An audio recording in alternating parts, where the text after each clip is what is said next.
Good morning student.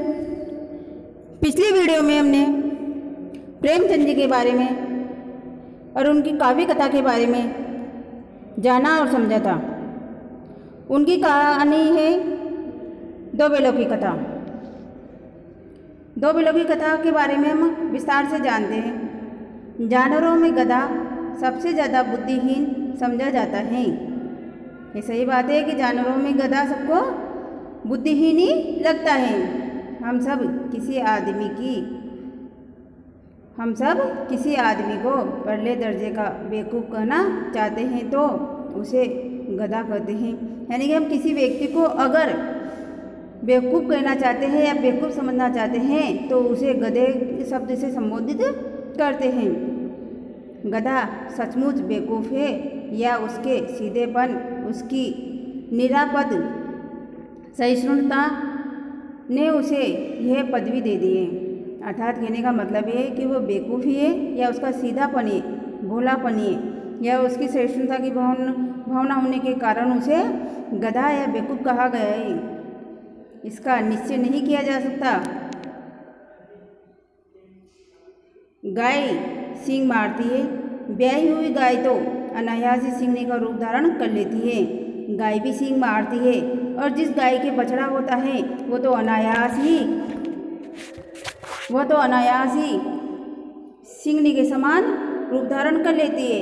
कुत्ता भी बहुत गरीब जानवर है लेकिन कभी कभी उसे भी क्रोध आ ही जाता है, किंतु गधे को कभी क्रोध करते नहीं सुना न देखा। जितना चाहो गरीब को मारो, चाहे जैसी खराब सड़ी हुई घास सामने डाल दो, उसके चेहरे पर कभी असंतोष की छाया भी न दिखाई देगी। यानी कि उसको कैसा भी चारा डालो वो खा लेगा, वो दुखी नहीं होता है। बैसाख में चाहे एक आध बार कुलेर कर लेता हो पर हमने तो उसे कभी खुश होते नहीं देखा। ये कहा जाता है कि बैसाख के महीने में जब खेत खाली हो जाते हैं तो उन खेतों को देखकर गधा बहुत खुश होता है और वहाँ पर कुलेर करता है, लेकिन हमने तो उसे कभी नहीं देखा है। उसके चेहरे पर एक विषाद स्थायी रूप से छाया रहता है। सुख दुख हानि लाभ किसी भी दशा में उसे बदलते नहीं देखा। ऋषि मुनियों के जितने गुण हैं वे सभी उसमें पराकाष्ठा को पहुंच गए हैं। यानी कि जिस प्रकार ऋषि मुनि हर परिस्थिति में एक समान लेते हैं, उन्हें कोई दुख नहीं होता, उसी प्रकार गधे को भी किसी प्रकार का कोई दुख या सुख की अनुभूति नहीं होती है, पर आदमी उसे बेवकूफ़ कहता है। सद्गुणों का इतना अनादर कहीं नहीं देखा। कदाचित सीधापन संसार के लिए उपयुक्त नहीं है। यानी कि सीधे इंसानों का भी संसार में कोई मोल नहीं है। देखिए ना, भारतवासियों की अफ्रीका में क्या दुर्दशा हो रही है।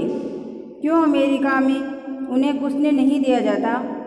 बेचारे शराब नहीं पीते, 4 पैसे कुछ समय के लिए बचा कर रखते हैं, जी तोड़ काम करते हैं, किसी से लड़ाई झगड़ा नहीं करते, 4 बातें सुनकर गम खा जाते हैं, फिर भी बदनाम है। कहा जाता है वे जीवन के आदर्श को नीचा करते हैं। अगर वे भी ईंट का जवाब पत्थर से देना सीख जाते तो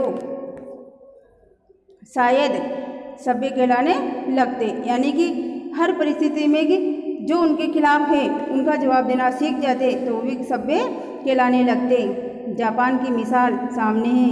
एक ही विजय ने उसे संसार की सभ्य जातियों में गण्य बना दिया है। अगली वीडियो में हम इस कथा के बारे में विस्तार से जानेंगे।